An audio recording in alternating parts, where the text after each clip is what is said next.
সন্তান নষ্ট করার সবচেয়ে বড় দায়ী আপন গার্জিয়ান। মা বেডি 2 বছরের বাচ্চাটারে বড় মোবাইলটা দিয়ে দিছে, তুই টিভিটা তুই তাবু ডিস্টার্ব করিস না, আমি সাইজ দিয়ে আসি ড্রেসিং টেবিলে এবুডি পাউডার ডালে হাতে মোবাইল দিছে। কথা বুঝেন নাই? ও বেডি হিন্দি সিরিয়াল দেখে টেলিভিশনে, হ্যাঁ হিন্দি সিরিয়াল দেখে, ইন্ডিয়ান সিরিয়াল দেখে, কি দেখে মনোযোগ দিয়ে দেখে। হিন্দি সিরিয়ালের সবগুলোর মূল বৈশিষ্ট্য হলো স্বামী স্ত্রীর ঝগড়া, শাশুড়ির থেকে জামাইরে কেমনে আলাদা করতে হবে, দেবর ননদের কেমনে স্বামীর থেকে বিচ্ছিন্ন করতে হবে, মানে সংসার কিভাবে তছনছ করবে, এটা হলো ওই বেঈমানদের সবচেয়ে বড় ষড়যন্ত্র। সবগুলোর বৈশিষ্ট্য এটা।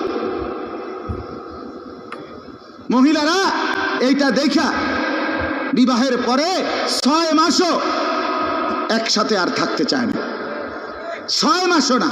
বেডির সিদ্ধান্ত মরিয়ার বাসি তে বেড়ারে তার বাপ মার থেকে আলাদা করুন। জীবনের সাধনা এটা।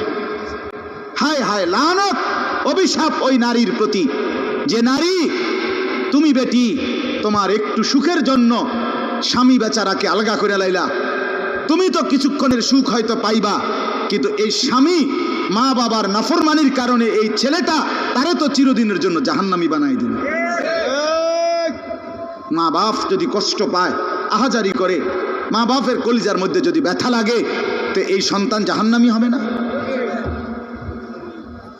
বলে এজন্য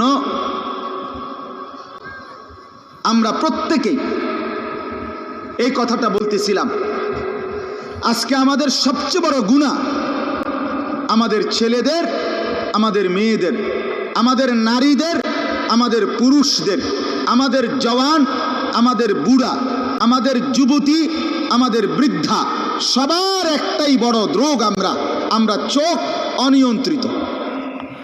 বুড়া মানুষও টেলিভিশন চায়, বুড়া চাচা বাঁকা হয়ে গেছে, কাশে বেরামে ধরে গেছে, কিন্তু এবার আর টেলিভিশন সাউন্ড, বেডির সাউন্ড, চা দোকানে নাচ গান দেখার অভ্যাস ছোটে নাই।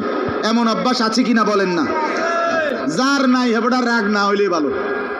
আর যে বেড়া রাগ হইলে, আপনার অভ্যাস থাকলে, আপনার রাগ হইলেই কি আর আসলেই কি। অতএব নজর নিয়ন্ত্রণ করা চাই, নজর হেফাজত করা চাই, নজর সুন্দর করা চাই। অতএব আমার বাপ, আমি আপনাদের কাছে